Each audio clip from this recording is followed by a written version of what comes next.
In today's video, I'll show you how to offset text in Canva, a simple but powerful trick to make your designs pop. Start by opening your project in Canva and selecting the text you want to enhance. At the top menu, click on Effects.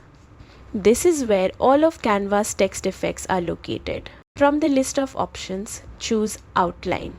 The moment you click it, your text will transform into an outlined version, creating that offset effect.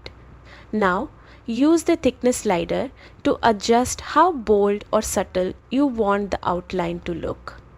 A thicker outline makes a strong statement, while a thinner one keeps it more elegant.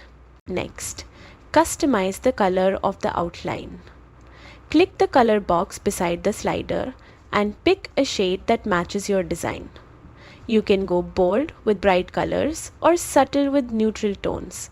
It's completely up to your style. And that's it. With just a few clicks, you've created offset text in Canva, giving your design a layered and professional finish. Don't forget to play around with different thicknesses and colors to see what works best.